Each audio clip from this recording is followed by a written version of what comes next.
fica por dentro de tudo que está rolando com o mercado financeiro, as principais notícias repercutidas com o nosso time. Eu, Alan Gani e Alexandre Cabral. Vamos aos destaques do programa de hoje. No pós-eleições, o mercado vê mais inflação neste ano e mais crescimento em 2023. E ainda, Lula inicia a transição e nomes são cotados para novo governo. A gente vai falar disso e muito mais, além, é claro, também da seleção brasileira, quem saiu para ir para a Copa do Mundo. Tô brincando, isso não entra na pauta. Mas vamos lá, vamos começar primeiro falando sobre os analistas consultados pelo Banco Central, que elevaram levemente as estimativas para a inflação neste ano e para o crescimento do PIB em 2023, nas primeiras projeções econômicas depois da eleição de Luiz Inácio Lula da Silva para a presidência. O Boletim Focus do Banco Central mostra que a expectativa para o IPCA neste ano passou de 5,61% a uma semana para 5,63%. Para 2023 se manteve em 4,94% e para 2024 seguiu em 3,50%. A projeção de alta do PIB de 22 foi mantida em 2,76% para este ano e elevada de 0,64% para 0,70% em 2023. É a sexta semana seguida de alta. A estimativa para o dólar também está estável há 15 semanas, com cotação prevista em R$ 5,20 por $1, tanto para 22 como para 23. Para 2024, foi mantida para 5,10. A expectativa para a taxa de juros básica Selic foi mantida em 13,75 para esse ano, 20 semanas de estabilidade. Para 23, foi mantida em 11,25% pela nona semana seguida e para 24 está mantida em 8% há 17 semanas. E eu trago aqui para a nossa conversa, Alan Gani, Alexandre Cabral. Boa tarde para vocês. Como é que vocês estão? Muito boa tarde, Morales e Alexandre Cabral. Boa. Muito boa tarde, meu povo. Que isso vermelho aí no peito, Tá mano? bem, hein? Esse Flamengo. Mengãozão. Mengão, Mengãozão homenagem é só a atraso. você e aos dois jogadores convocados. Que E tinha que ter que vocês convocado o acharam Gabigol da- também. Faltou o Gabigol. Eu ia falar isso agora. Faltou o Gabigol ali. Não foi convocado. E... Não, a lateral não existe, né? Vai ter um goleiro, duas defesa, meio campo pra ancião. frente. Vocês gostaram do Daniel Alves como Pô, não gostei. Eu me lembro da escalação da Ancião, Copa né? de 70, mano. ancião? Poxa, Eu me lembro, ele era rebanco de Carlos Alberto Torres da Copa, pô. De 70, que ele ainda tá. Só que eu acho que não dá mais, não. Pena que não foi o Felipe Coutinho, né? Machucou, né? Machucou ontem. O Tite falou que ele estava na lista. Imagina se machucar na véspera de uma lista, mano. Pô, é sacanagem, né? Mas eu não acompanho mais muito futebol, não. Eu também acompanho o muito São pouco. Paulo me fez perder um pouco de interesse. Eu acompanhava naquela outra emissora que vocês não gostam. Eu acompanhava, porque eu fazia esporte naquela outra emissora. Aí você acompanhava. Aí eu fazia. Você já fez de tudo também. Eu né? já fiz. Você já fez porta de necrotério? Já. Eu dei aula pro maluco que fazia a porta de necrotério. A primeira área que eu fiz na minha profissão de jornalista foi polícia. A gente fazia morte para tudo quanto é lugar. Eu fiz bastante. E depois esporte, que aí eu fiz transmissão naqueles canais a cabo também, daquela emissora que vocês não gostam. E depois vinha e fiz rural, agro, né? E eu já passei por tudo, viu? Que bom. Aí te tiraram da Cracolândia. Aí me tiraram da Cracolândia. Muito bom. Agora, minha primeira pergunta para você, Cabral, é a seguinte. Você viu o Papai Noel? Puta que Olha, até outra morreu aqui caindo do o meu lado, estúdio por A causa outra morreu aqui do meu lado. Maluco, ontem lá em Santos, chegada de Papai Noel no Foi em shopping. Santos? Foi em Santos, sabe só de final de semana. Chegada do Papai Noel. Vamos ver. Oba, Papai Noel. Combinado lá pra, 7h30 da noite. A gente chega lá, até tranquilinho. Começou a juntar gente. De repente era uma multidão do caramba. E nada de Papai Noel. Nada do Papai Noel. Nada. 1h30 depois começa o desfile. desfile de cachorro fantasiado de Papai Noel, desfile de bicicleta fantasiada de Papai Noel. Sabe aquelas bolas que você coloca em árvore? Aquelas bolas? Criança fantasiada com aquela bola de Papai Noel. Quem tem menos de 1,40 m fantasiado de Papai Noel. Idoso fantasiado de Papai Noel e nada do Bom Velhinho. Mas ele apareceu. Calma, 1h40 depois chega o Bom Velhinho. Aí o Bom Velhinho tá vindo, né? Que o shopping, o que ele fez? Ele fez 2 entradas assim. Então o Bom Velhinho entrava por aqui, saía por aqui e ficava aqui para tirar foto. E a gente estava nessa primeira. Bom Velhinho chega. Mas, irmão, não durou 20 segundos. O tempo que ele passou andando normal. E só fazia assim. Foi embora. E olha só, o que aconteceu? Esse pessoal que se apresentou lá antes do Bom Velhinho colou a grade pelo lado de dentro. E a gente estava na grade pelo lado de fora. Teve uma fantasia que era uma borboleta. Quando o Papai Noel chegou, as mulheres abriram a borboleta. Metade das crianças não viram o Papai Noel. Porque tinha uma cortina de borboleta na frente. Esqueci de falar a gravação. Ó, Papai Noel, volta aí, maluco. Volta aí, maluco. Ninguém viu o Papai Noel. Ninguém viu o Papai Noel. Meu Deus do céu. beleza. Vocês vão ter filho um dia. Que visão do inferno. Que beleza. Ó, e o Tinha mais gente nas ruas manifestando ou no shopping no Papai Noel? Devia estar pau a pau. Ontem, sei lá, 5 mil pessoas devia ter ali, não sei. Era muita gente. Pra ver o Papai Noel? Era muita gente. Mas muita gente. É isso aí. Tanto é que CT fechou as ruas e tudo. Olha só, o Rubão Dantas fez o seguinte comentário. Perceberam que o Tite começou a convocação exatamente às 13h13? A teoria de conspiração agora. Boa. Gente, vamos ao assunto que interessa então.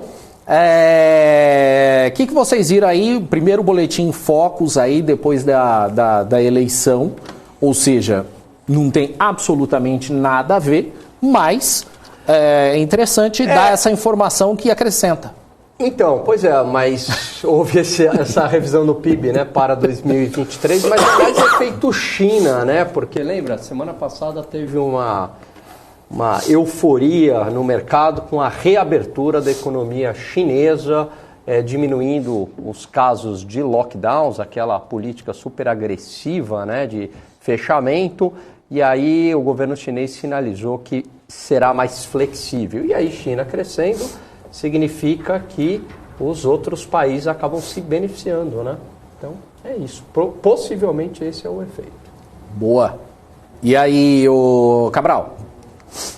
É a mesma coisa que eu queria falar com o Gani. Curioso que quem mandou semana passada tá coladinho para quem tá mandando há muito tempo. Há muito tempo eu não via isso.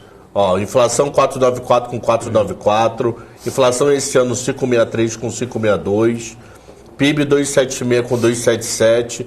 Uma coisa curiosa é que mandaram meta Selic de 11%, quem mandou semana passada, tá? Não 11,25 como tá rodando há sei lá quantas semanas. Talvez caia, né? Talvez. Pode ser que caia a meta Selic nesse mesmo programa segunda-feira que vem, feriado enforcado. Pois é, a gente vai ter feriado semana que vem, vamos aguardar e... Não aguardar o quê? Feriado? Aguardar o feriado, lógico. Chega a esperar uma semana. Então, mas vamos aguardar. Né? Então tá. Eu vou instituir aqui depois, o Gani, a notícia do dia. Eu acho que a gente tem que comentar aqui. Eu vou te dar 2 notícias. Uma é a que você me deu sugestão, eu concordo. Tá. E uma outra, mas daqui a pouco a gente fala sobre isso, fechou. Tá? Eu acho legal. Só para não esquecer. Mas... a outra vai ser legal também. Tem aquela também, né, que eu falei aqui agora. Também. Que é aquela que não é polêmica. Sabe que eu falei aqui antes de começar o programa? Sim, essa não... Essa é tranquila, né? É tranquila. O pessoal não vai brigar. Vamos continuar nessa parte econômica, porque daqui a pouco a gente vai falar de política também. Eu quero falar de política, que vai ter bastante coisa para falar. Política acalma um pouco os ânimos. O pessoal nem gosta de falar de política. E depois eu quero falar de PIB revisado, hein? Também o cara tá querendo estragar. Pode falar agora já. Então fala, boa que tem a ver. Não, o PIB de 2020 foi revisado sexta-feira pelo IBGE. Pô. E eu não vi local nenhum divulgando, eu só vi hoje quando eu preparei o 710. O PIB de 2020, que foi o ano da crise, né, do Covid, Ele tinha sido anteriormente menos 3,9, melhorou para menos 3,3. Aí eles falam que eles recalcularam o setor de serviço. Recalcular PIB é coisa mais normal em país continental como o Brasil. A gente não está falando de Mônaco, a gente não está falando de Vaticano. Nós estamos falando do país mega continental. Então é comum recalcular PIB. Isso acontece desde sempre. Vamos falar, Bolsonaro tentando melhorar o número dele. Não, isso desde Pedro Vaz de Caminha que se recalcula PIB. Nós, economistas, já sabemos que isso é normal, que isso vai acontecer, que daqui a algum tempo vão recalcular 21. Que não duvido recalcular algum dado de 19 que vira errado. Nada demais isso. Mas a notícia boa é que melhoraram, né? No meio de uma crise, o número foi um pouquinho menos pior. Sim. Puxado por serviços. Se tiver recalculado os serviços, deu uma melhora.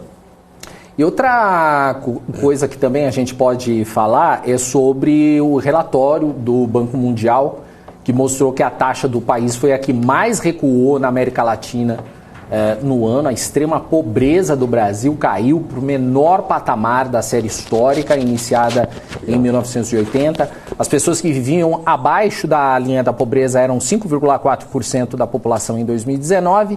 A taxa caiu para 1,9% em 2020, o que corresponde a uma redução de 3,5 pontos percentuais.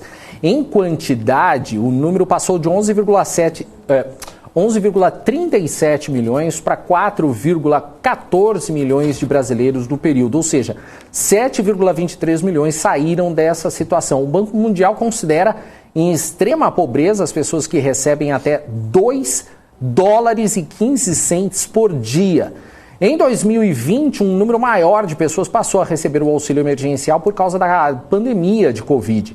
O valor médio do benefício aumentou em comparação com o Bolsa Família. Eu não sei vocês, mas eu não sei. Para mim dá a impressão de que tem mais gente na rua, né? Pessoas amargando essa situação na rua. Mas os números mostram o contrário. E aí? A gente tinha falado daquele estudo do IPEA, e o Cabral a gente comentou, né? Que a gente achou também muito exagerado, aqueles 30 milhões, acho que era 30, né? 30, eu tô com 39, mas já posso estar viajando. Também era muito exagerado, né? Enfim, se são... Quanto que é o número aí? 3? Eu acho que seria bastante interessante olhar o número também de 2021, eu não consigo abrir aqui, que aí você tem um efeito também da pandemia, né? 19 antes da pandemia, 20 a pandemia, e 21, 22. Pra gente ter uma clareza maior. Se aumentou e voltou. Isso, assim, porque esses 2020 pode ser que tenha melhorado tanto por conta dos auxílios, embora a pandemia prejudicou bastante a população. Sim. Mas também foi tendo um processo de melhora, né? De reformas desde 2016 que pode ter tido um efeito em 2020. É difícil separar esses efeitos. Todos aqueles ajustes das contas públicas, o Brasil vinha de 2 quedas de PIB, 2015 e 2016, né? Em torno de 3,5%.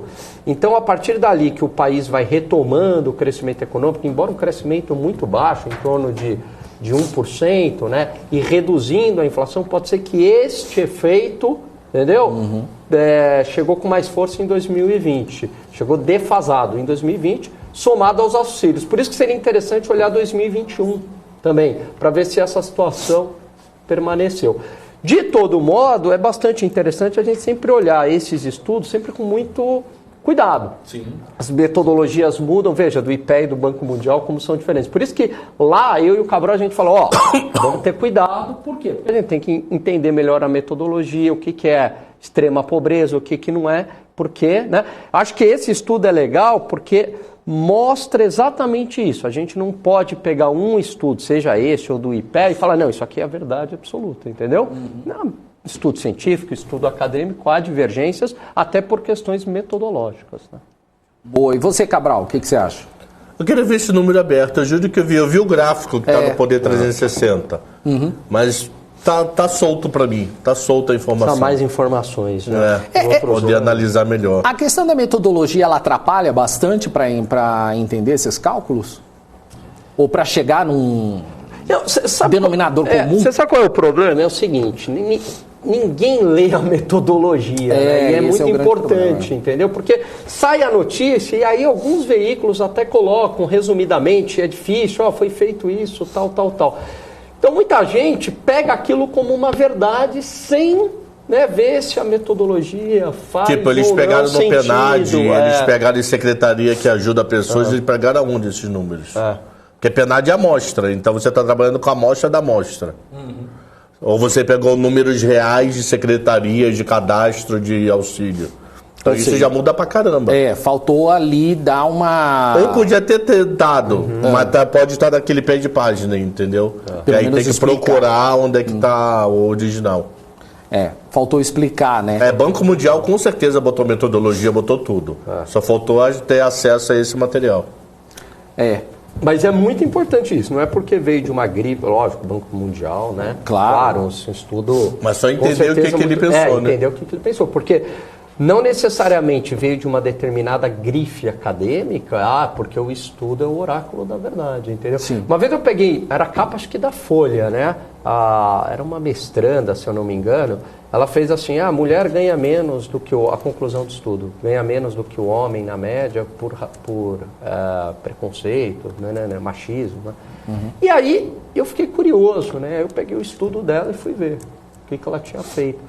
E aí ela não tinha controlado por algumas variáveis que são essenciais nesses estudos de gênero, né? De salário e gênero. Sim. Então, por exemplo, se a mulher teve filho ou não, isso atrapalha, nível da profissão e tal. Então ela tinha que ter feito esses controles. Mas do jeito que é vinculado, se você não leu a metodologia, então, entendeu? Tá lá uma grife e tal. Às vezes é até interessante a forma como ela fala, mas faltou às vezes ter alguém especializado que fale assim, que fale para ela, olha, tá certo, controlou tais variáveis, isso, entendeu? Então, por isso que a gente sempre tem que tomar cuidado, né, com essas conclusões precipitadas e vale a pena, por mais que seja chato, tentar entender um pouco da metodologia por trás, como o Cabral falou aí. Por isso que é importante acreditar nas pesquisas para a presidência da República, que vocês vão acreditar. Você quer... Depois os caras vão lá no meu Instagram... Eles estão quietos hoje. Depois eles vão lá no depois Instagram. vai lá no Instagram do Gani reclamar de mim. Não, tô brincando, é que o pessoal tá quieto hoje.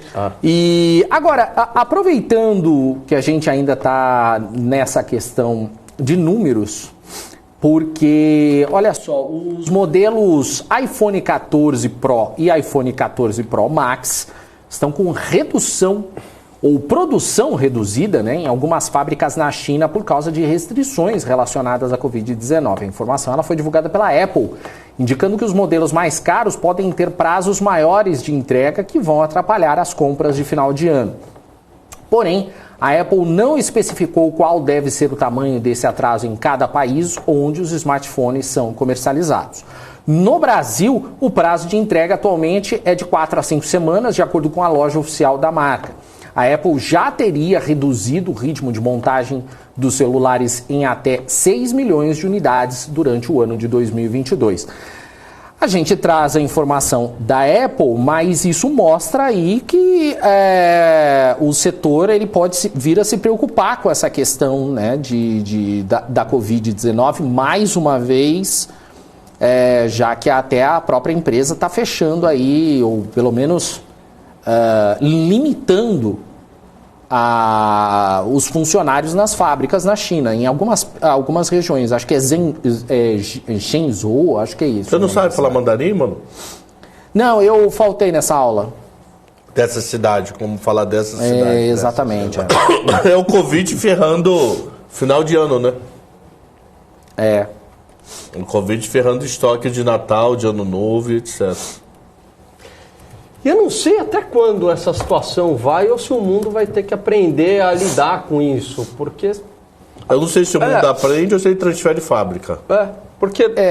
E você viu que ontem... A doença não vai desaparecer, né? E ontem falou que aumentou o número de mortes casos, aqui no Brasil também, né? De casos, de mortes. Tem muita gente que não está tomando vacina também.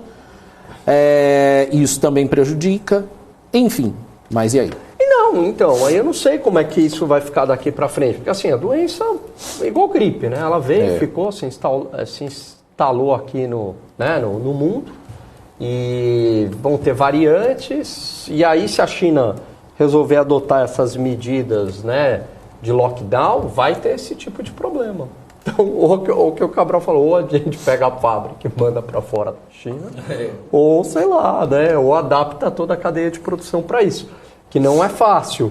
Agora, também para onde essas empresas vão, né? Esse é o ponto. Tem briga ali, Bangladesh, Vietnã.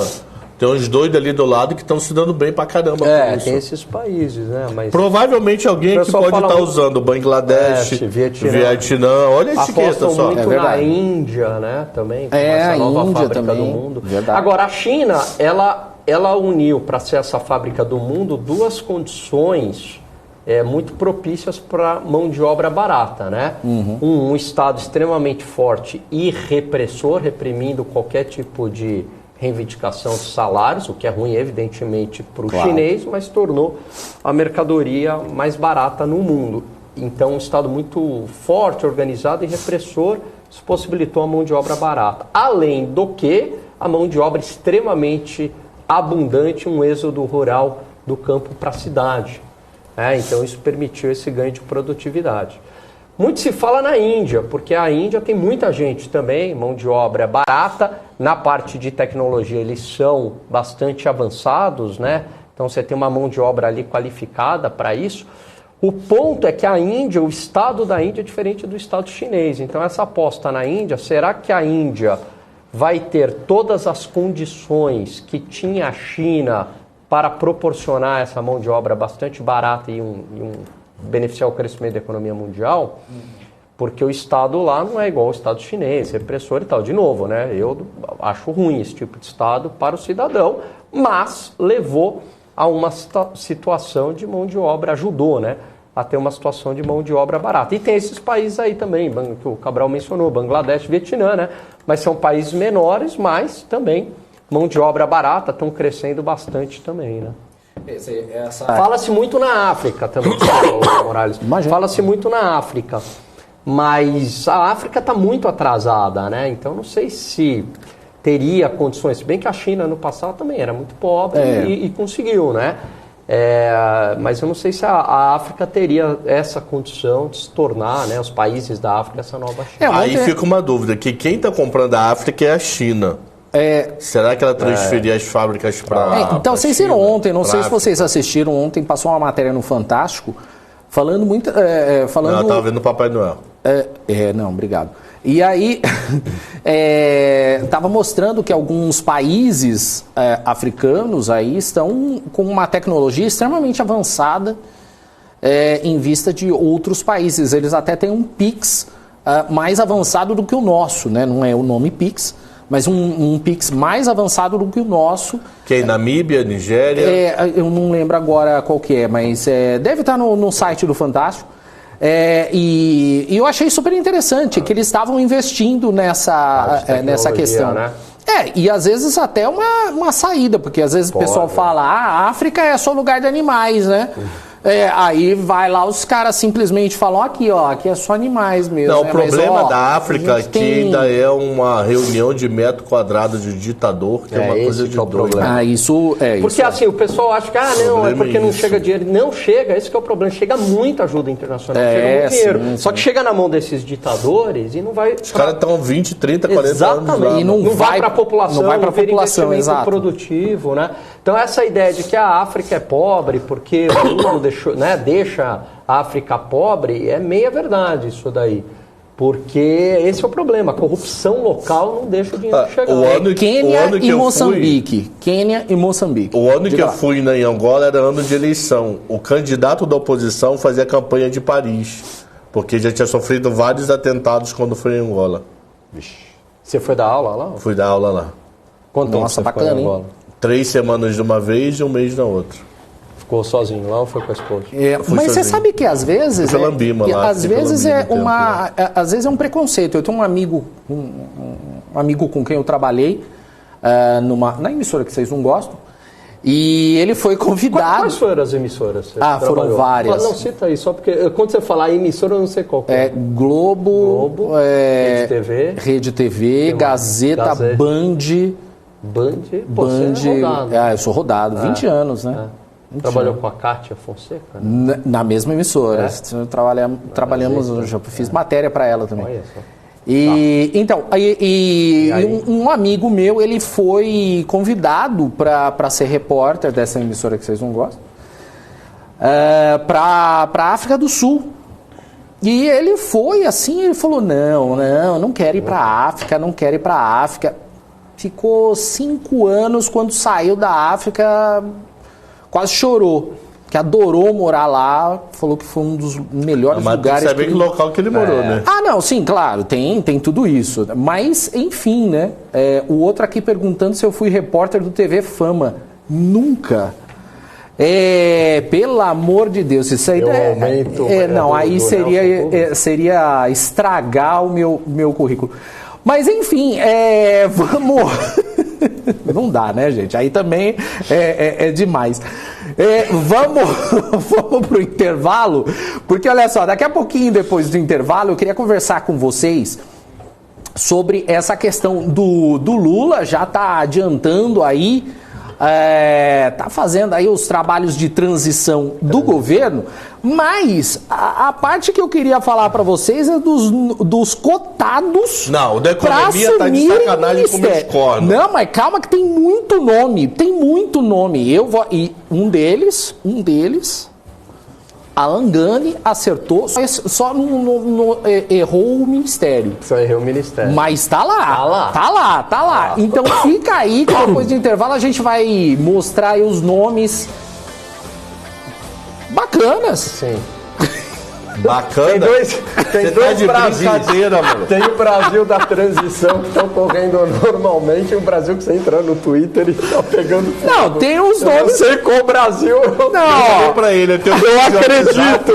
Eu tenho um grupo de WhatsApp que o Brasil vai virar Venezuela até hoje à tarde. E eu tenho um grupo de WhatsApp que tá tudo de paz, faz parte da política. Dá vontade de unir os dois, sabia? Você entra no Twitter, cara, é um Brasil. Você liga a TV, é outro Brasil. Eu sempre fui a favor. Brasil que tá. Eu sempre fui a favor de juntar tudo. É a melhor coisa. Então, daqui a pouquinho a gente vai falar sobre isso aqui no BMC Marketing. Mas só se a audiência aumentar, senão vamos falar do quê, Cabral? Da escalação da seleção. Não. É capaz do pessoal gostar. Tem que ser um assunto mais chato. Sobre FIP, tributação e FIP. TV Fama. Tributação e FIP. Não, e daqui a pouco eu vou falar. Não, e daqui a pouco eu vou falar as 2 notícias do dia. Tem 2 notícias do dia. Vamos ver se vocês gostam. Então, chama o intervalo. Pro intervalo, pessoal.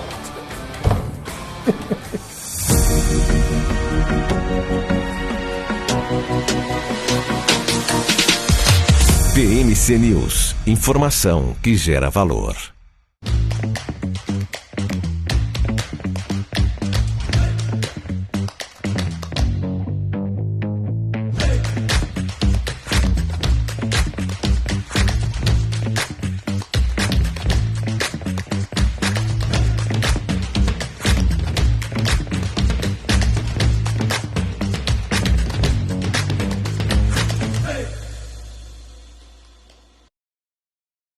As empresas que fazem parte do seu dia a dia estão em uma das maiores bolsas do mundo, a Nasdaq.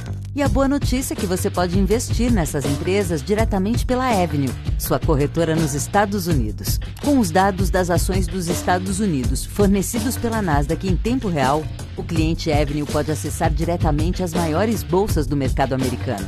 Entre neste mercado de tecnologia e inovação. Acesse avenue.com.br/Nasdaq e seja bem-vindo ao mercado global. O maior evento de investimentos da América Latina.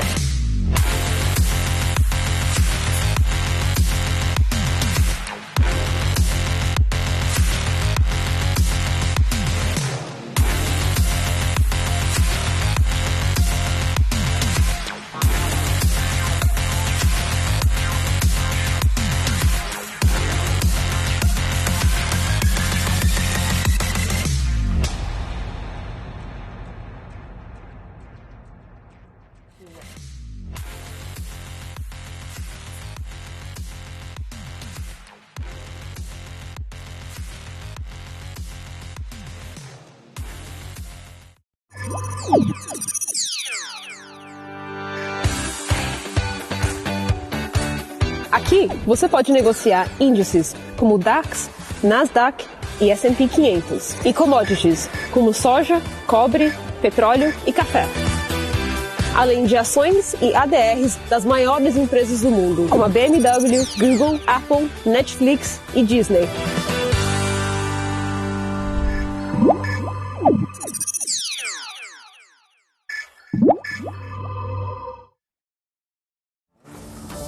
Estamos de volta aqui para mais um bloco do BMC Market. Eu queria destacar aqui o comentário do Pablo, que falou para eu dar as duas notícias do dia imitando o Netinho de Paula. Poxa, ô Gani, eu me lembrei do programa que o Netinho tinha na televisão, que era o Domingo da Gente. Mas será que sou eu que tenho essa...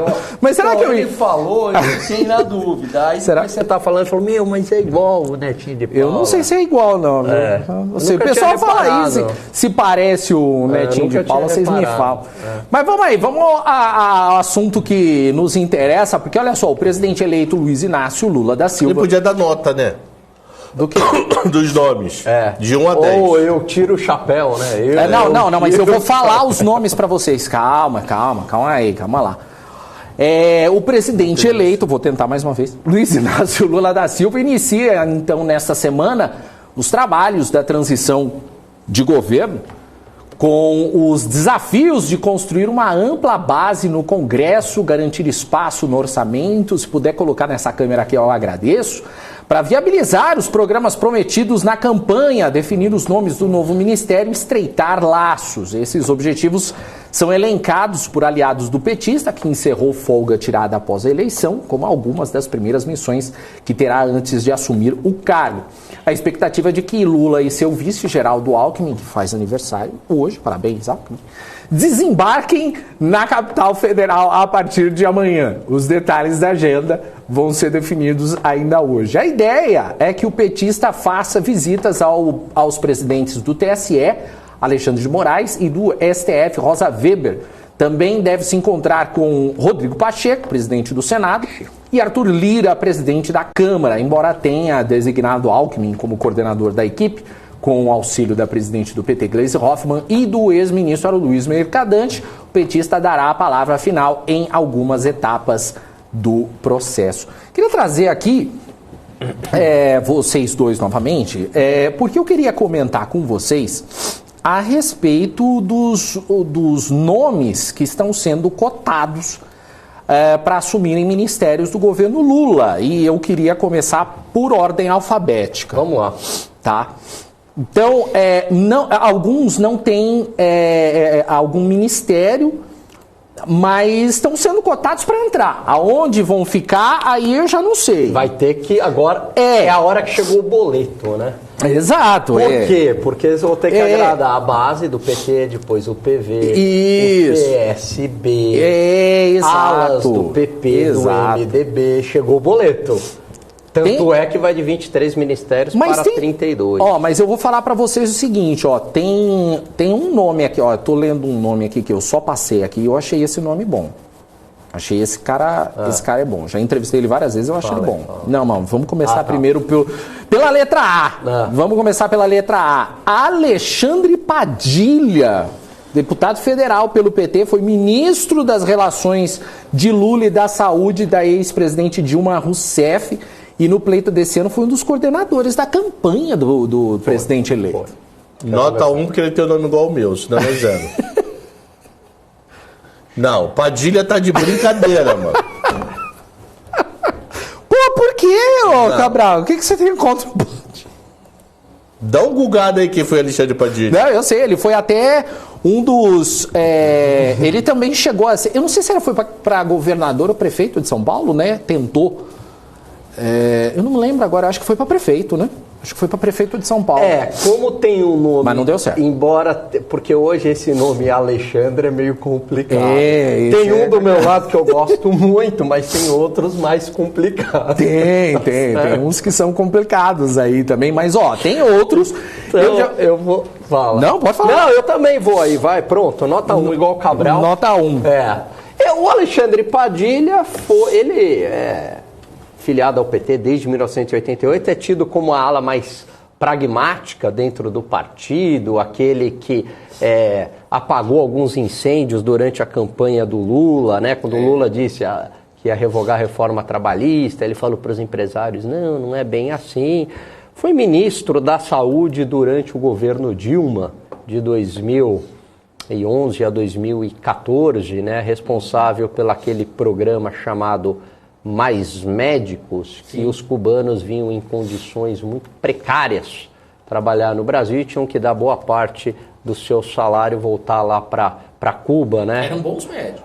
Eu não sei se eram bons, não tinham atestado de qualificação técnica, mas era tido como um programa de escravidão, né, que o pessoal falava. Não sei se resolveu muito a questão da saúde no Brasil, então fico também com a nota 1 aí de quem é. Né? Tá, próximo nome então, porque tem muitos nomes, viu, gente? Aloísio Mercadante, ele é cotado... Deixa eu terminar, o cara nem deixou eu terminar. Mas, ele ficou revoltado. Porque, Mercadante é hoje cotado para o Ministério das Relações Exteriores ou para a pasta de planejamento, que no governo Bolsonaro foi fundido com a Fazenda. Então, acho que nota 09. 09? Olha Cabral, só. Sei lá, é aquele economista, desenvolvimentista. Eu já peguei, acho que a tese de doutorado dele ali. Não dá, né? Não dá. E você, o Cabral, você dá 09 também? Dou 09 também. Padilha é melhor do que ele. Padilha.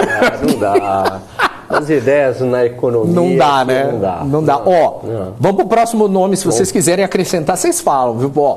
Benedito Mariano, sociólogo e ex-ouvidor da Polícia de São Paulo. Ele acompanhou parte das investigações das mortes em Paraisópolis e é cotado para a segurança pública, pasta da qual ele é titular na prefeitura de Diadema, na região metropolitana de São Paulo. Por falta de conhecimento. Também não sei. Agora, geralmente, assim, o que falta à segurança pública? Aplicar o rigor da lei, trabalho efetivo da polícia. Sim. Geralmente, não sei se é o caso dele, mas possivelmente é.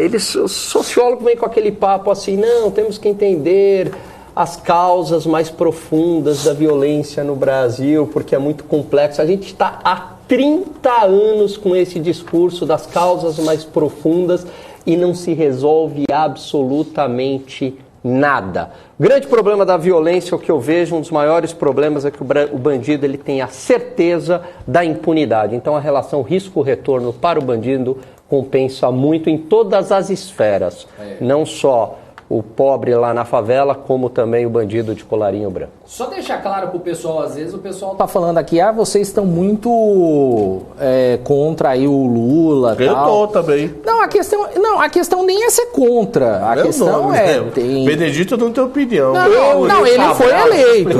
Pessoal, eu e o Cabral, a gente é pago para dar opinião. Para dar opinião, a gente não exatamente. É isento, a gente tem que ter posicionamento. Tem que ter posicionamento. E aqui a questão... Ou IRB Mercadante ou IRB. E outra, pode ser um nome bom, não precisa ser necessariamente da direita, pode ser da esquerda, mas tem que ser um nome bom.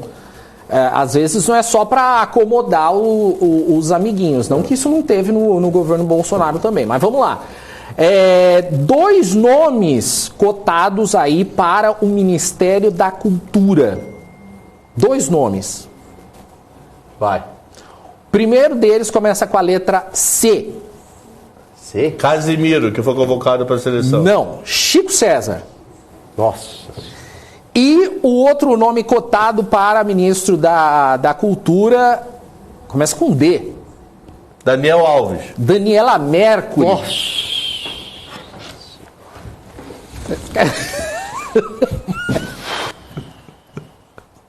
Tá bom. Eu tô achando que vocês não querem comentar. Gente. Então... Não, eu acho que o Ministério da Cultura ele tem que ser mais valorizado, como não foi, mas precisaria ter uma pessoa Não, o que a gente vai entender? Uma pessoa que conheça, né? Você tem dois tipos de cultura. Você tem cultura no seu sentido mais amplo e filosófico, é um conjunto de valores, costumes, princípios que norteiam uma sociedade. Então não se trata disso esse ministério. Agora, cultura é no sentido de produção cultural, né? Então, produção de audiovisual, produção de livros, né? É nesse sentido, né? Exatamente, tudo, né? Mas mesmo uma pessoa que conheça, né? E que conheça. Então, assim, tem que ser alguém mais Ministério da Música. Eu acho que tem que ser alguém mais técnico e não alguém, assim... só pautado por ser famoso. Exatamente, ou por ser famoso ou porque fez o L durante as eleições, entendeu? Não, eu sou a favor de alguém mais técnico nessa área. Aliás, o orçamento é limitado. Eu já não sou nem a favor, com raras exceções, de ter esse ministério. Sou contra a cultura? Não, muito pelo contrário. Muito pelo contrário. Só que o orçamento do governo não é limitado. Então, mais dinheiro para o determinado artista fazer a sua produção é menos dinheiro para o encanador. Por que o encanador não precisa de dinheiro também? Por que o eletricista não precisa? É menos dinheiro para diabético. Remédio para diabetes. O que é prioridade no país? Você entendeu? Porque assim, a gente discute o orçamento... Mas cultura traz dinheiro. Então, a gente discute o orçamento, não sei se o quanto traz. Sabe o que virou na prática? Quem é que consegue os benefícios da Lei Rouanet, geralmente? A Lei Rouanet foi criada justamente para aqueles pequenos, não é? Mesma ideia da criação do BNDES. Eu vou criar um órgão estatal aqui, um banco estatal. Por quê? Para aqueles que têm dificuldade de acesso ao capital maior, um banco estatal, eu subsidio com o dinheiro da sociedade. É isso, certo? Muito bem. Cultura, idem. Mas, geralmente, quem é que tem acesso à Lei Rouanet? Antes que alguém fale, mas a Lei Rouanet não é o governo que está dando dinheiro. Não é o governo que está dando dinheiro, é a renúncia fiscal, que o efeito prático é o mesmo. Então, a essa renúncia fiscal, quem é que tem direito a essa renúncia fiscal? Quem tem direito, geralmente, são os grandes artistas que pegam dinheiro. E que tem bons advogados e bons projetos e que conseguem, né, apresentar os seus bons projetos. Então, esse tipo de coisa... Dani, mas aí nesse caso, concluindo até o que você está falando aí, mas nesse caso não deveria então ser uma pessoa técnica, uma pessoa que conheça? Porque, por exemplo, porque se você tem, por exemplo, eu não estou criticando o Lula só não, gente, porque pelo amor de Deus, Regina Duarte também. Também, foi pelo amor de Deus. Mário Frias. Gente, pelo amor de Deus, o que esse povo entende? Eu já acho que tem que reduzir ao máximo, porque essa ideia, todo mundo pensa no Estado como se tivesse dinheiro para tudo. E o orçamento é limitado. Para mim, eu acho que remédio para diabético, combate a câncer, esse tipo de coisa, né, é mais prioridade do que isso. Quer dizer, eu acho que o setor privado pode entrar aí, entendeu? É uma área onde o setor privado atua. Mas não vai ter demanda. Paciência, se não tem demanda, é assim uma lei de mercado. Você entendeu? Eu sou mais a favor de educação de base, dinheiro para educação de base, do que produção cultural. Igual teve durante a pandemia, que era dar verba lá para o pessoal fazer teatrinho na janela, aqui em São Paulo, imitando a Itália. Pelo amor de Deus. Vamos para os próximos nomes. Bom. Esse aqui eu já entrevistei várias vezes e eu achei interessante. Agora, eu não sou o cara indicado para comentar. Felipe Salto, ele é secretário da Fazenda do Estado de São Paulo e ele é cotado para a Secretaria do Tesouro. Esse é bom. Esse é o cara que poderia continuar o trabalho que está sendo feito muito bem desde Ana, no final do governo Dilma. Desde a Ana, depois foi o cara que está no BTG, meu Deus, o pernambucano, que o nome é difícil, o Mansueto? Mansueto, depois do Mansueto, Bruno Funchal, depois de Calógno, sei lá. Então, tomara, Salto aceite. Esse é bom. Tomara. Literalmente tomara. Esse é nota 10. Faz um trabalho muito legal, fez um trabalho muito legal no IFE, que é o Instituto de Finanças do Senado. Agora é secretário de São Paulo. Esse, assim, até agora é disparado o melhor nome. A nota Salto, dele é maior que todos os outros somados, com exceção do Benedito, que eu não conheço. Perfeito. Um que vocês conhecem aí, que é cotado para voltar à educação, Fernando Haddad. Que, na realidade, é aquele que vocês estavam falando outro dia. Não conseguiu o governo de São Paulo. Puxa, a gente precisa colocar ele em algum lugar, né? Fernando Haddad, eu já conversei com ele. Ele é uma pessoa bem articulada. Não, ele é muito bom. Ele é professor, mas ele é muito bom, mas ele não tem dinâmica, né? E ao mesmo tempo, eu não sei se eu daria algum ministério para ele, não. O Fernando Haddad passou pelo Ministério da Educação. Passou. Ele passou pelo Ministério da Educação. Até onde eu sei, educação no Brasil não melhorou. E aí, para ser justo também, a educação do governo Bolsonaro, o Ministério da Educação foi muito ruim. Tá? Então eu vejo que há Era uma guerra política, aquele maluco Abraão era doido. Muito ruim. E outra, tinha muita gente, muito militar, não que por ser militar, mas tinha militar que não sabia nem o início do que era para fazer ali, mas tem militares, claro, que conhecem também. Em relação à educação, o que eu vejo que é o grande problema da educação brasileira, tá? É uma educação muito focada no ensino superior. Então, se você pegar o orçamento da educação, a maior parte vai para o governo federal e não para a base. Certo. E o que acontece? Muitos alunos chegam na universidade porque tem esse fetiche pelo estudo, pela academia, né? E não necessariamente por profissões técnicas, que também são importantíssimas, chega com muita deficiência. Deficiência de português, deficiência de raciocínio lógico, deficiência de matemática. Isso tem muito. E se você tiver uma boa base, português, matemática e inglês, que foi a reforma que o ministro da Educação na época do governo Temer tentou emplacar, você consegue, sei lá, ser diretor numa empresa com uma boa base. Você não precisa, né, e obviamente bom senso e inteligência emocional. Então eu vejo que há essa ênfase para o ensino superior, muito dinheiro desperdiçado e pouco para a base. Diferentemente dos países que tiveram um grande salto na educação, onde se deu muito para a base. Outra coisa, tem que ter ensino técnico também. No Brasil falta técnico, Morales, falta assim, eletricista, falta encanador, falta a pessoa que arruma uma máquina, né? Esse tipo de coisa. E vários deles não são técnicos formados, eles aprenderam na prática. Na prática. Então, viram o livro da matéria. Nos Estados Unidos, veja, você tem essas profissões técnicas, né, que ganham muito dinheiro lá.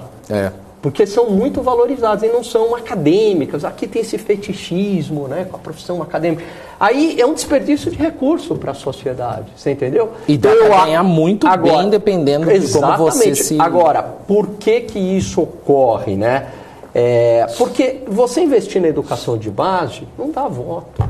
Porque você não sente a resposta agora, você vai sentir lá na frente. Aí daqui 20 anos, uma geração inteira foi beneficiada, aí o político pegou aquilo, herdou de mão beijada, país produtivo pra caramba, voando, tá vendo o que eu fiz? Ele não. 4, 5 gerações anteriores que fizeram. Então esse que é o problema, né? Então também não gosto do nome. Tá, mas assim, poderia tentar encaixar em algum lugar.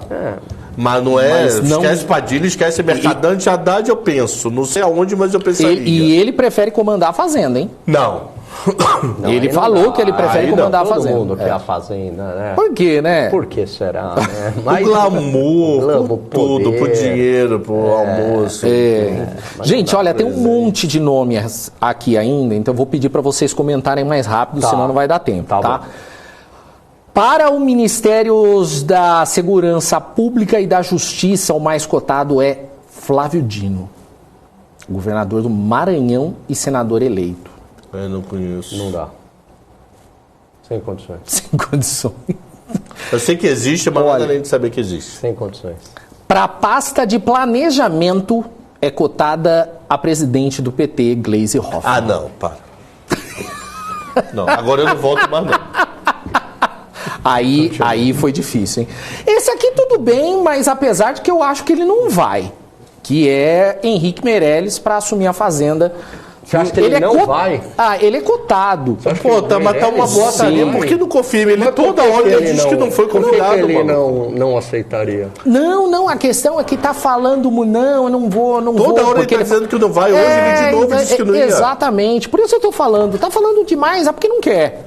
Não é porque eu não quero. Eu acho que ele tá do tipo assim, ninguém me convida. Porque, também, semana, quinta ou sexta ele falou e hoje de novo. Olha, a escolha para o Ministério da Fazenda vai ser fundamental, sabia? Porque eu acho que vai dar o tom para o mercado de, olha, vamos ser pragmáticos. Uma dessas pioradas hoje foi o boato de Haddad do Globo. Então, exatamente. Entendeu? Porque se é o Meirelles, a galera calma. Pô, pelo menos exatamente. Calma, respira e vamos ver qual é. Dá um voto de confiança. Mas é um excelente nome, né? Não, Meirelles sim. Põe o Haddad e o Dux caindo 869 e Bolsa caindo quanto? Agora, um que pode não ser um bom nome para assumir a Petrobras. Ou melhor, ele deve assumir o Ministério de Minas e Energia, mas também é visto como forte opção para assumir a Petrobras. Jean Paul Prats, senador do PT do Rio Grande do Norte. Jean Paul Prats, eu vi o cara explicando o novo preço da Petrobras. Eu me senti uma anta, porque eu não entendi nada. Isso é positivo ou é negativo? Isso é muito ruim, que o negócio não é claro. Não é claro. Veio uma tal de banda, faltou Chico Lopes, sabe? Uma tal de banda endógena do preço médio, dependendo da refinaria, do consumo interno, que eu falei, muita viagem, maluco. Com mais um tem que ser 2, mano. Então eu não gostei, não. Para assumir a Petrobras tem que ser alguém que fale o seguinte: vamos manter a Petrobras do jeito que está, a política de preço tem dado certo, ela bate recorde há de muito distribuição tempo, de dividendos, gera receita para o governo, por meio de dividendos e por meio de impostos, duplamente. Petrobras estava voando, tem que mexer num time que está ganhando. Agora, vem com essas fórmulas malucas aí que o Cabral levantou, que o preço... Eu não entendi nada, mano. Eu me senti uma anta. Se você se sentiu assim... Eu me senti uma anta. Outro cotado para a segurança pública, Luiz Eduardo Soares, antropólogo e cientista político. Ele foi secretário nacional de segurança pública no primeiro ano da gestão Lula, em 2003, e deixou o posto fazendo críticas ao governo, mas se reconciliou Luiz Soares, eu não lembro dele. Lula no partido. Não lembro sei. dele. Eu vi a força deles. Vamos lá, vamos continuar, senão não vai dar tempo. Para o meio ambiente. Vixe. Esse vocês sabem. Essa, vocês sabem. Marina da Silva. Marina Silva, O problema é a hora que ela acorda pra trabalhar, mano. O problema é que ela fala e não dá pra... E não dá. E você fala, né, é aquela coisa meio... sei lá, etérea, assim, uma linguagem, né? Não ela vai começar a falar de OVNI, vai falar de Chico Mendes, não. Qual que é o grande problema lá na Amazônia, nessas regiões? É você, ao mesmo tempo, conseguir a preservação ambiental e trazer desenvolvimento. Sim. Porque a preservação ambiental, pela preservação ambiental, chega lá para a população que está em situação de pobreza e fala, então, a gente não pode fazer nada aqui, não pode trazer uma empresa porque, né, tem essa questão da preservação ambiental. A população também não quer, a população paga, porque é pobreza, você entendeu? E não me parece que a Marina Silva, ela consiga ser pragmática o suficiente para aliar essas duas coisas. Perfeito. Pelo amor de Deus. Tem mais, hein? Agora, o que é a política, né? Você lembra aquele assassinato de reputação na campanha dela em 2014, onde ela foi mais forte, que sumiu o ovo? Lembra disso? Sim. Propaganda, tava Marina Silva, sumiu o ovo, assim. Eu não lembro o ovo sumia, era propaganda do PT, né? Fazia assim, com Marina Silva, e o ovo, sumia. E aí, humilhada, assim, a máquina do PT foi pra cima dela. Acabou. Que e beleza. Ela agora, política é assim, Política perdoa é assim. tudo, no dia seguinte tá Você tudo não bem. viu o Kassab conversou com o Ratinho Júnior quinta-feira e teve a aprovação do Ratinho Júnior para ser da base do governo Lula. E o vice do cara aqui de São Paulo, o Tarcísio, é do PSD. Não, e os caras... um antro do caramba, Não, mano. e o pessoal briga por política. Olha só, gente, faltam 5 minutos. Deixa eu só... Faltam poucos ainda, ó. Cotado para assumir o Ministério da Indústria, que será recriado pelo Lula, Márcio França, ex-governador de São Paulo. Para sobre o quê? E o Ministério da Indústria, que vai ser recriado pelo Lula. Eu já vi alguns pensamentos dele, eu não acho de tão ruim, mas eu não sei se ele entende de indústria o suficiente ou algo parecido para comandar pessoas. Então poderia ser o nome mais técnico. Também não gosto. Mas é aquele meio Haddad, sabe? Aquele meio ali. Não tá lá em Mercadante, Não tá lá e o Alexandre não, ele tá meio Haddad ali, meio, sei lá. Ideias de esquerda, não gosto muito, não combina com a indústria. Últimos nomes, gente, mais rápido nos comentários aí. Neri Geller para a agricultura. Não sei, independente é que é. Neri Geller ele já foi do setor no governo Dilma Rousseff. Mas ele também concorre com Simone Tebet para assumir também o mesmo ministério. Pois é, agora chegou o boleto da Simone Tebet. Chegou o boleto, exatamente. Porque agora é o boleto. Todo mundo que apoiou quer agora o benefício. Te apoiei, cadê? Exatamente. Vai ter boleto para todo mundo. Agora, Morales, você sabe algo que eu não gosto? De 23 para 32 ministérios. Isso é um absurdo, mano. Aumento do gasto público. Porque um ministério não é uma pessoa. É um monte de gente. Tem os técnicos, né? Tem desde a pessoa lá que carimba até o técnico, até o ministro. Esse aumento do gasto público com o nosso, né? Sim. Não, nem pensar. Não dá. Tá de brincadeira. Gente, eu vou fazer o seguinte, eu vou dar os últimos nomes e vocês comentam geral, porque senão a gente vai estourar o nosso tempo. Para o Ministério da Justiça é cotado Pedro Serrano, advogado, professor de Direito Constitucional da PUC. Para o Ministério da Fazenda, em aceno ao mercado, Pércio Arida, nome próximo ao vice-presidente. Se puder trabalhar, bom. Para o Ministério do Meio Ambiente, Randolfo Rodrigues, senador pelo Amapá. Tá de brinca, vai, fala, vamos lá. Agora com outro nome para Fazenda. Fazenda da Costa, governador da Bahia. Calma que tá acabando. Ministério da Justiça, outro nome, Silvio Almeida, professor da Universidade de Colômbia, em Nova York. Já falei de Simone Tebet. Opção para o Ministério da Área Social, que será ampliado no novo governo, Tereza Campelo, ex-ministra do Desenvolvimento Social e Combate à Fome do governo Dilma Rousseff. E, para fechar, outro nome para o Ministério da Fazenda, um dos coordenadores também da campanha de Lula, Wellington Dias, ex-senador pelo estado do Piauí. Peraí, gente. A massa se rebelou. Peraí, gente, volta aqui. Manifestações antidemocráticas. Tivemos aqui uma debandada no BMC Marketing por causa dos últimos nomes. Ó, eu só queria trazer, para encerrar, faltam só dois minutinhos. Volta aqui. Traz, gente, eles, pelo amor de Deus. Ó... O pessoal tá falando que eu tô tentando agradar os comentaristas. Eu não tô agradando ninguém não, viu? Eu tô só colocando os nomes aqui que o pessoal colocou. São esses os nomes que foram colocados por enquanto, mas pode vir aí a ter outros. Queria destacar aqui 2 notícias do dia e eu quero que o Gani fale qual que é a notícia do dia. A primeira... Twitter / Marcos Sintra por endossar teses bolsonaristas sobre urnas. Ou a outra notícia do dia, a morte de Guilherme de Pádua. Que não afeta em nada o mercado. E aí, o negócio do Twitter? Absurdo. Se vocês forem ver o texto do Twitter, tem 2 linhas, 3 linhas, mega simples. Ele faz um questionamento bobo, zero, assim, como se a gente conversando, você viu que é o Natal e tal, não sei o que, estranho, né? Porra, pra que isso tudo, Xandão? Ele fala que as pessoas têm o direito de questionar. Sim. Em outras palavras, é isso? Mas assim, mas ele simples, questiona ele toda a educação, ele fala, eu acredito na instituição do TSE, a gente só tem que investigar, é muito estranho do ponto de vista estatístico e tal, super educado, é um acadêmico respeitado, foi secretário da Receita Federal, um senhor. A gente não está falando de qualquer pessoa não, Morales. Ele questionou, não só ele foi censurado com o tweet com a conta derrubada, bloqueada, como ele vai ter que... Aí vem o mais grave.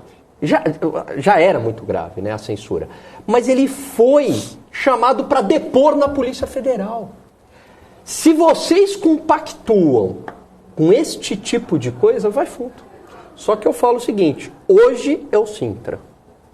Amanhã é você que está aí. Está compactuando com isso. E olha de novo o Twitter dele. Ele foi... não fala mal de ninguém. Ele não xinga Xandão, ele não xinga TSE, ele não xinga os STF, ele não xinga ninguém. Ele só faz o questionamento, nada além do questionamento e mega educado, maluco. Tá muito louco isso. Todo regime que Muito vai louco, para esse muito louco. lado, independente de quem seja, que começa a cercear a liberdade, você entendeu? O efeito sobre a população, o efeito político, o efeito sobre a democracia, o efeito até econômico é devastador. E ele não fala assim, a Gandhi é o maior escroto Não, o cara não, ele não cita nem nome. É. Agora, tem uma E coisa... ele levanta com fatos, não é que ele... Pronto, Polícia Federal. Até complementando o que vocês falaram aqui, o Sintra fez uma sequência de 7 tweets afirmando que dúvidas sobre o sistema eleitoral são legítimas e que ele não acredita que o TSE seja cúmplice de algum esquema fraudulento, embora os cidadãos tenham de exigir esclarecimentos das autoridades. Ele só pede esclarecimento. Que democracia é essa que não existe questionamento? Vamos ver o que é a democracia. Que estava conversando eu e você e Júnior. Se fosse o TSE, colocava na mesa assim, pá! Já que tá certo, desmoraliza todo mundo. Não é melhor... Desmoraliza todo mundo. Vocês são cambada de recalcada, fizeram tudo errado. Olha aqui como tá tudo certo. Acabou. Não é melhor chamar a sociedade, simples, ser maluco. transparente, você dar a resposta do que ficar nesse clima, porque derruba o perfil, manda depor na Polícia Federal. O que passa para a população? Que mensagem que está passando para a população? Uma mensagem de desconfiança. Total. O tiro desnecessário, desnecessário, entendeu? Então isso é horroroso que está acontecendo. Quem aplaude isso não tem ideia do que seja democracia. Porque isso se volta contra o cidadão comum também, né? Democracia tem oposição. Democracia é uma maneira inteligente de administrar. Não é como...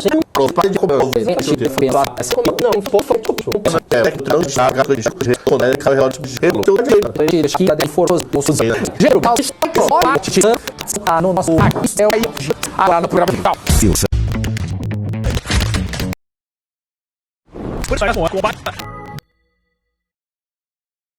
As informações dos Estados Unidos